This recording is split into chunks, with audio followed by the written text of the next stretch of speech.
Hello, everyone. This is Shawn1113 with your Shawn1113 Sports Show. Thank you so much for joining me. You can get this episode 3, at any given time on Anchor, .fm, Spotify, and whatever this podcast is available.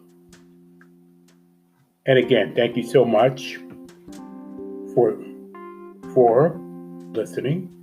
Sorry about that, just a brain for a second, but I'm going to do something still. I'm going to give you a story. Given the perilous times that it is today, I'm going to give you a story of a sports story that has to do with politics, and it starts in 1972 in Munich, Germany, the 1972 Olympics in Munich, Germany. There were two guys that did a similar protest to two gentlemen named John Carlos and Tommie Smith.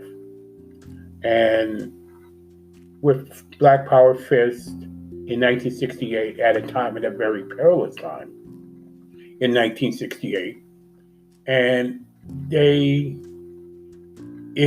was chaos all over the place. It was not just in America, but all over the world then. And I was born in 1968, and I was too young to realize whatever is until later when I began to understand the reasoning behind it. And it was just as chaotic as it is right now in 2020. That's a parallel what I'm referring to. But in between that, in 1972, there were two gentlemen by the name of Vincent Matthews and Wayne Collet on the United States track and field team. And these two were. It is a very forgotten program. It really is. So with that, let me read the story from the Olympians. That's where the source is. Source I'm coming from. Headline: Vincent Matthews and Wayne Collet. The most casual protest with the most striking consequences. They stood casually, one barefoot, one hand on hips, the other in thoughtful repose. Right hand stroking chin. You would think they'd been waiting for the bus. But Wayne Collet and Vincent Matthews were actually standing on the winner's podium at the 1972 Munich Olympics. And their medals, their silver and gold finishes in the 400-meter sprint around their necks, and the American national anthem playing. Avery Brundage, who was at that time the president of the International Olympic Committee, viewed the behavior of Collet and Matthews as abhorrent and immediately banned them from the Olympic Games. This may seem like deja vu to Brundage, as he had made the decision 4 years earlier in Mexico City, when Tommie Smith and John Carlos had separated their medals after the 200-meter finals and raised their black glove fists into the air, reflecting anger at the state of racial relations in America. Very similar to 2020. And there was another guy by the name of Peter Norman, who had a badge, actually. If you don't believe me, look him up.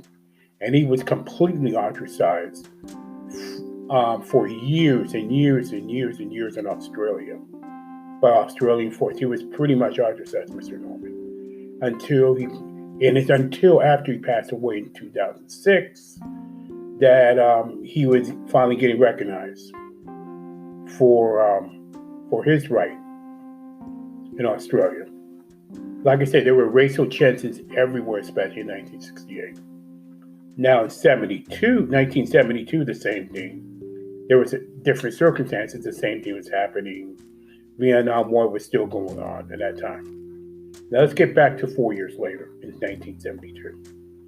The day after Brundage's decision to kick Collet and Matthews out of the Munich Olympic Village, a white bedsheet was suspended from the windows of the American team's dormitory. According to Orlel Cassell in his book, Inside the Five-Ring Circus, bedsheet said down with Brundage. Cassell reveals that the person who dropped this flag of protest was Vince Matthews. The head coach of the U.S. track team at the 1972 Olympics was Bill Bowerman, the legendary coach at the University of Oregon, I'm sure some have heard about him. Just let you in world track and field more than I would on that. With Smith injured, and Collet and Matthews suspended, he knew he would be able to field the 4x400 relay team. Filling the man would have been a near lock of gold if not for the suspensions. According to Kenny Moore's book, Bowerman and the Men of Oregon, Bowerman was upset with the behavior of Collet and Matthews, but he did not believe they deserved to be suspended. Matthews Collet made asses out of himself, as Bowerman would put it, jiving around and talking, giving the impression they didn't want to be ramrods, they didn't want to be ramrods straight. This was unfortunate, but no big deal. I felt they hadn't meant to be disrespectful during the anthem. Jesse Owens talked to them afterward and felt the same. He was arranging to apologize, but before they could, Brundage had Matthews and Collet suspended and sent from the village. You cannot expect the Olympic squad of 60 to have everybody act like Army privates, Bowerman said later. They are great athletes. They're great individuals. The fact that some of them did things that the press objected to didn't bother me too much. Excuse me. They're vivid, alive, human. They're keenly interested. They're competitive, all different. So why not accept that and enjoy it? So Bowerman said he would talk to Brundage the next day and see if an apology might convince Brundage to change his mind. Bowerman did meet with Brundage, and despite the fact that the Palestinian terrorists had just broken the Olympic village, that 1972 also was. They killed 11 Israelis during the Munich Olympics. It was that turbulent. The Palestinians broke into the Israel Olympic Village, and it was a stand-up, and it ended up killing 11 Israelis.